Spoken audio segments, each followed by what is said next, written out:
जय श्री जगन्नाथ। आज नुआ ब्लॉग को आपण मानक समस्त को स्वागत करुच्ची। चैनल को सब्सक्राइब करने सहित ऑल नोटिफिकेशन ऑन करंतु। लाइक कमेंट शेयर करने को आज्ञा भूलिबेनी। आज नुआ सकाळ नुआ भावना नुआ उन्मोचना को लेकिन समस्ते आम आगू को बढ़िया दरकार। मु तो वर्तमान मो कर्मजंजाल आज्ञा बाहर पड़े। आपण मैंने देखुवे वर्तमान मु कर्मजंजाल आरंभ हो गलानी। ड्यूटी आरंभ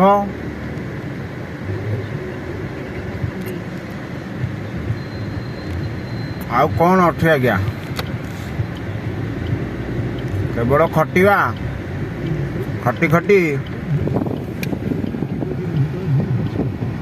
बचिवा यही ही जीवन आ कि ना। आज एक विशेष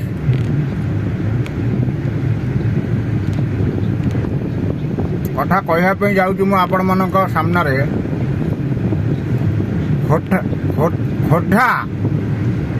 खोर्धा जिले में वर्तमान राजनीतिक पानीपाग संपूर्ण हाइलाइट उपरे भारतीय जनता पार्टी खोर्धा जिला सभापति चयन हो गलानी। जातीय कांग्रेस चयन सरीगला किंतु बाकी अच्छी विजु जनता दल जे कि 24 वर्षर नवीन सरकार थिला ओडिशा रे 24 वर्ष शासन करथिला। सबुथरक आमर माने विजु जनता दल चयन प्रक्रिया हुए सबु जिला सभापति उपसभापति समस्त को चयन करा जाए छात्र सभापति। किंतु वर्तमान 2024 रे भारतीय जनता पार्टी ठू विजु जनता दल हारी निजर सरकार बर्बाद कला। का परठू खोर्धा जिला सभापति चयन कार्यक्रमटा स्थगित होकर रही जाइथिला। आज हे सका पंचा भितर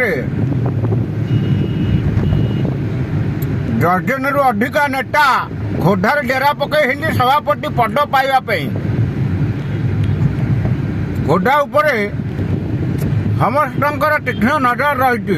दल पटे सरकार नटाऊ किंतु विरोधी दल मुख्य दल भाव अच्छी ओडिशा विजु जनता दल ओडिशा मुख्य विरोधी दल कहले अत्युक्ति हेब ना। तेणुक जो मैंने भी विजु जनता दल संगठन करुँच से आशा प्रकट करेंगे ना निश्चय आज्ञा। तेणुक आशा प्रकट को आखि आगे रखी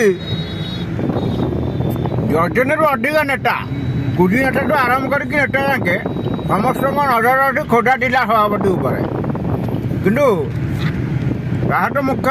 तो मानवर पूर्वतन मुख्यमंत्री नवीन बाबू जी कि दल सभापति अच्छा विजु जनता दल सभापति राज्य सभापति ये कहे ये क्या मुंडे सुना कलश ढाल खोटा दायित्व क्या देवे कौन करेंगे से निर्भर करे। किंतु ता भर आम बेगुनियार विधायक श्रीजुक्त प्रदीप कुमार साहू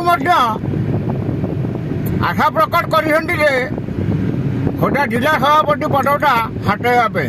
ता सहित 2024 भुवनेश्वर संसदीय क्षेत्र सांसद प्रार्थी विजु जनता दल श्री मनमोहन राउत आशा प्रकट कर पूर्वतन सभापति अर्थात जटणीर विधायक विभूति बलवंतराय आशा प्रकट कर खोर्धा जिला सभापति पुणी थे हटाइवाई। समस्ते आशा बांटी सभापति पदवीटा ପାଇଲେ ଏଠି ଗୋଟେ ଭାବନା ନାମକ କାର୍ଯ୍ୟକ୍ରମ ହେବ ଖୋର୍ଦ୍ଧା ଜିଲ୍ଲାରେ।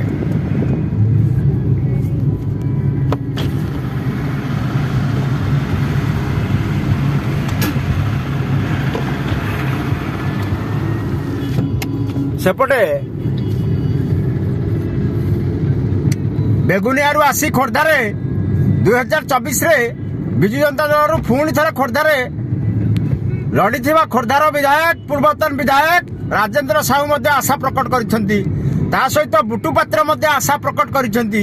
ତା ସହିତ ଆମର କିଛି କୁଜି ନେତା ମଧ୍ୟ ଅଛନ୍ତି ଯେଉଁମାନେ କି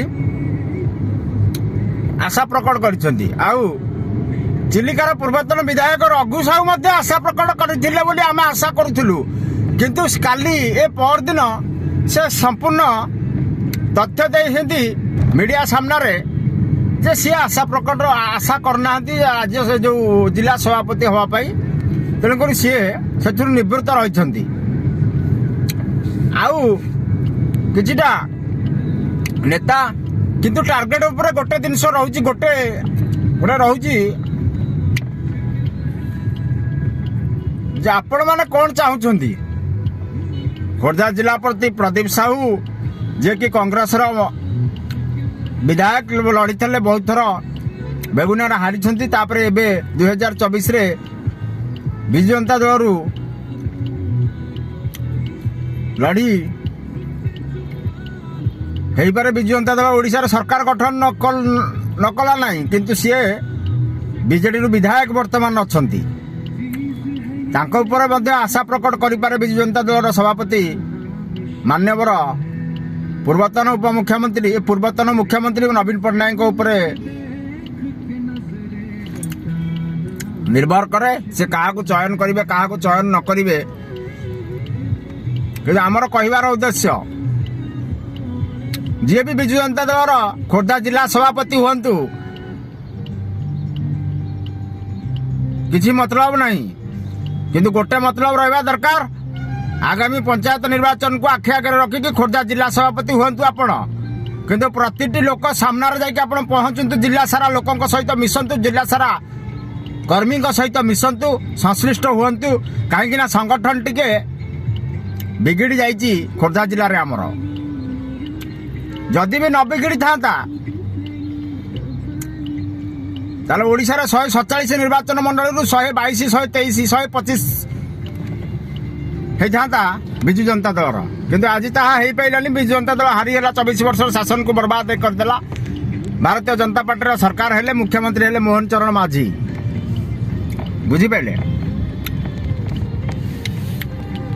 ତା ଭିତରେ ଗୋଟେ ହାଇଲାଇଟ୍ ନିର୍ବାଚନ ମଣ୍ଡଳୀ ଖୋର୍ଦ୍ଧା, ହାଇଲାଇଟ୍ ଜିଲ୍ଲା ହେଉଛି ସବୁଠୁ ଖୋର୍ଦ୍ଧା ଜିଲ୍ଲା। ସେଠି ସରକାରୀ ଦଳର ସଭାପତି ଚୟନରେ ଅଛନ୍ତି, ଜାତୀୟ କଂଗ୍ରେସର ଚୟନରେ ଅଛନ୍ତି, କିନ୍ତୁ ବିଜୁ ଜନତା ଦଳର ଜିଲ୍ଲା ସଭାପତି ଚୟନ ଏପର୍ଯ୍ୟନ୍ତ ହେଇପାରିଲା ନାହିଁ। ସମସ୍ତେ ଆଶା ପ୍ରକଟ କରିଛନ୍ତି କାହାକୁ ବିଜୁ ଜନତା ଦଳର ସଭାପତି ଚୟନ କରିବେ। ଆମର ଆଜ୍ଞା ଦରକାର ସଚୋଟ ନେତା। ଖୋର୍ଦ୍ଧା ଜିଲ୍ଲା ଏକ ଏମିତି ଜିଲ୍ଲା ଯୋଉଠି ସଚୋଟ ମନୋଭାବ ନେଇକି ରାଜନୀତି କରିବା ଦରକାର। ଆଉ ଝାଟିଆ ମାଟିଆଙ୍କୁ ଆପଣ ସଭାପତି କରିଦେଉଛନ୍ତି, ଯେଉଁମାନେ କି କେବଳ ପଦବୀ ପାଇଁ ଆଉ ନିଜର ବହିର୍ଭୂତ ସମ୍ପତ୍ତି ପାଇଁ ସଭାପତି ପଦବୀ ହାତେଇବା ପାଇଁ ଆଗକୁ ଆସୁଛନ୍ତି। କିନ୍ତୁ ସେମାନଙ୍କୁ ଦିଅନ୍ତୁ ନାହିଁ, ଯେଉଁମାନେ ସଚୋଟ ଲୋକ, ଯେଉଁମାନେ କିଛି କାମ କରିବେ ଦଳ ପାଇଁ ଆଉ ଲୋକମାନଙ୍କ ପାଖରେ ପ୍ରତି ମୁହୂର୍ତ୍ତରେ ପହଞ୍ଚି ପାରୁଥିବେ, ସେଭଳିଆ ଲୋକକୁ ଖୋର୍ଦ୍ଧା ଜିଲ୍ଲା ସଭାପତି ପଦବୀଟା ଦିଆଯାଉ। ଏହା ଆମର ଜନସାଧାରଣଙ୍କର, ଖୋର୍ଦ୍ଧା ଜିଲ୍ଲା ବାସୀ ଯେହେତୁ ଆମମାନଙ୍କର ଅଭିଯୋଗ ରହୁଛି ଯେ ଆପଣମାନେ ବିଜୁ ଜନତା ଦଳର ସଭାପତିଙ୍କୁ ଏତିକି ନିବେଦନ, ଗୋଟେ ଭଲ ପିଲାକୁ ଦିଅନ୍ତୁ ଆଜ୍ଞା, ଗୋଟେ ଭଲ ଲୋକକୁ ଦିଅନ୍ତୁ। ଏ ଝାଟିଆ ମାଟିଆ ଜାବରିଆ ଏମାନଙ୍କୁ ଦିଅନ୍ତୁନି, କାହିଁକିନା ଏମାନେ କେବେ ଦଳକୁ ଆଗକୁ ନେବା ପାଇଁ ଏମାନଙ୍କର ଆଶା ପ୍ରକଟ ନଥାଏ। ଏମାନେ ସଦାସର୍ବଦା ନିଜର ବହିର୍ଭୂତ ସମ୍ପତ୍ତି ବଢାଇବା ସହିତ ନିଜର ଖାତିର ଦେଖାନ୍ତି, ଏମାନେ ଔକାତ ଦେଖାନ୍ତି। କିନ୍ତୁ ସେଗୁଡ଼ା ଠିକ ନୁହଁ। ଆମେ ଚାହୁଁ ସ୍ୱଚ୍ଛ ଭାବମୂର୍ତ୍ତିକୁ ଭଲ ପାଉଥିବା ଓଡ଼ିଶା ମାଟିର ଗୋଟେ ଖୋର୍ଦ୍ଧା ମାଟିର ଲାଲ ମାଟିର ବୀର ପାଇକ ଗଡ଼ରୁ ଗୋଟେ ଲୋକକୁ ସଭାପତି କରନ୍ତୁ।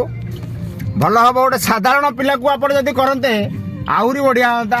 କାହିଁକିନା ଏ ଯେଉଁ ବିଧାୟକ ପଦବୀରେ ଅଛନ୍ତି, ଯେଉଁମାନେ ବି ପଦପଦବୀରେ ଥାଇକି ମଧ୍ୟ ଆଜି ବିଜୁ ଜନତା ଦଳର ଖୋର୍ଦ୍ଧା ଜିଲ୍ଲା ସଭାପତି ହେବା ପାଇଁ ଆଶା ପ୍ରକଟ କରିଛନ୍ତି, ସେମାନଙ୍କ ଦ୍ୱାରା ଆଉ କାମ ନୁହଁ ଆଜ୍ଞା। ନ୍ୟୁ ଜେନେରେସନର ଗୋଟେ ଷ୍ଟ୍ରଙ୍ଗଲି ଲିଡରକୁ ଆପଣ ଚୟନ କରନ୍ତୁ। ଖୋର୍ଦ୍ଧା ଜିଲ୍ଲାରେ ବହୁତ ପିଲା ଏମିତି ଅଛନ୍ତି, ଆମରି ଭଳିଆ ବହୁତ ପିଲା ଏମିତି ଖୋର୍ଦ୍ଧା ଜିଲ୍ଲାରେ ଅଛନ୍ତି, ଯେଉଁମାନେ କି ଆଶା ପ୍ରକଟ କରି ମଧ୍ୟ ତାହା ପାଇପାରୁନାହାନ୍ତି। କାହିଁକିନା ସେମାନଙ୍କର ପାୱାର ନାହିଁ। ଆମ ପାଖରେ ପଇସା ନାହିଁ, ଆମ ପାଖରେ ତ ପଇସା ନାହିଁ, ଆମ ପାଖରେ ପାୱାର ଆସିବ କେମିତି? ବିନା ପଇସାରେ ପାୱାର ଏଠି କେହି କାହାକୁ ଦେଇପାରିବେ ନାହିଁ। ତେଣୁକରି ଆମ ପାଖରେ ତ ପଇସା ନାହିଁ, ଆମେ ପାୱାରର ଅଧିକରଣ ହବୁ କେମିତି? ସମୟକୁ ଅପେକ୍ଷା। ଆଉ ମୁଁ ଯାହା ଆଶା ପ୍ରକଟ କରୁଛି, ଖୋର୍ଦ୍ଧା ଜିଲ୍ଲା ସଭାପତି ଗୋଟେ ନିରୀହ ପିଲାକୁ ଦିଆଯାଉ। ଏହା ଆଶା, ବିଶ୍ୱାସ, ଭରସା। ଯଦି ଗୋଟେ ନିରୀହ ପିଲା ଖୋର୍ଦ୍ଧା ଜିଲ୍ଲାର ସଭାପତି ହେଲା, ଆଗାମୀ 2027 ପଞ୍ଚାୟତ ନିର୍ବାଚନରେ ଆପଣ ରେଜଲ୍ଟ ଦେଖିବେ କୋଉ ଭଳିଆ ଡେଞ୍ଜରିୟସ୍ ରେଜଲ୍ଟ ଆସୁଛି ବିଜୁ ଜନତା ଦଳର। ହୋସ୍ ଉଡ଼ିଯିବ ଭାରତୀୟ ଜନତା ପାର୍ଟିର। ମୁଁ ଓପନ ଚ୍ୟାଲେଞ୍ଜ ଦେଇକି ଲେଖିକି ଦେଲି ଆଜି। ହୋସ୍ ଉଡ଼ିଯିବ, ହଜିଯିବେ ସେମାନେ। ପଞ୍ଚାୟତ ନିର୍ବାଚନରେ ଯୋଉ ଭଳିଆ ରେଜଲ୍ଟ ଆସିବ ନା ବିଜୁ ଜନତା ଦଳର, ଆପଣମାନଙ୍କର ହୋସ୍ ଉଡ଼ିଯିବ। କିନ୍ତୁ ଆପଣମାନେ ଖୋର୍ଦ୍ଧା ଜିଲ୍ଲାରେ ଗୋଟେ ନିରୀହ ପିଲାକୁ ଚୟନ କରନ୍ତୁ। ବଡ଼ ବଡ଼ ନେତାଙ୍କୁ ଏଠି ସଭାପତି କରିବା କିଛି ଆବଶ୍ୟକ ନାହିଁ, କାରଣ ବଡ଼ ବଡ଼ ନେତା ସେମାନେ ବଡ଼ ବଡ଼ ପଦବୀରେ ବି ଅଛନ୍ତି। ତେଣୁକରି ଖୋର୍ଦ୍ଧା ଜିଲ୍ଲା ସଭାପତି ଜିଲ୍ଲାର ଦାୟିତ୍ୱ ତାକୁ ଦିଆଯାଉ। ପ୍ରତିଟି ପଞ୍ଚାୟତରେ, ଖୋର୍ଦ୍ଧା ଜିଲ୍ଲାରେ ଯେତେଟା ପଞ୍ଚାୟତ ଅଛି, 27 ନିର୍ବାଚନ ପୂର୍ବରୁ ସବୁ ପଞ୍ଚାୟତ କଭର କରିବା ଦରକାର। ଖୋର୍ଦ୍ଧା ଜିଲ୍ଲା ସଭାପତି ଘରେ ଘରେ ପହଞ୍ଚିକି ସମସ୍ତଙ୍କୁ ସାହାଯ୍ୟ ସହଯୋଗର ହାତ ବଢାଇବା ଦରକାର। ତାହେଲେ ଆମେ ଜାଣିବୁ ଯେ ଖୋର୍ଦ୍ଧା ଜିଲ୍ଲା ସଭାପତିର କାର୍ଯ୍ୟକଳାପ କ'ଣ ରହୁଛି। ଭିଡ଼ିଓଟି ଭଲ ଲାଗିଥିଲେ ଆପଣମାନେ ନିଶ୍ଚୟ ସବସ୍କ୍ରାଇବ୍ କରିବେ, କମେଣ୍ଟ କରିବେ, ଲାଇକ୍ କରିବେ, ସେୟାର କରିବାକୁ ଭୁଲିବେନି। ଆଉ ନିଶ୍ଚୟ କମେଣ୍ଟ ମାଧ୍ୟମରେ କହିବେ ଯେ ଏଥର ଖୋର୍ଦ୍ଧା ଜିଲ୍ଲା ସଭାପତି କିଏ ହେବ, ଆପଣଙ୍କ ମତ କ'ଣ? ଯଦି ଆପଣ ଖୋର୍ଦ୍ଧା ଜିଲ୍ଲା ଲୋକ ହୋଇଥିବେ ନିଶ୍ଚୟ କମେଣ୍ଟ ରଖିବେ। ସାରା ଓଡ଼ିଶାବାସୀଙ୍କୁ ମଧ୍ୟ ନିବେଦନ କରୁଛି, କମେଣ୍ଟ କରନ୍ତୁ ଏଥର ଖୋର୍ଦ୍ଧା ଜିଲ୍ଲା ସଭାପତି ବିଜୁ ଜନତା ଦଳରୁ କିଏ? ଜୟ ଶ୍ରୀ ଜଗନ୍ନାଥ, ଜୟ ଶ୍ରୀ ଜଗନ୍ନାଥ।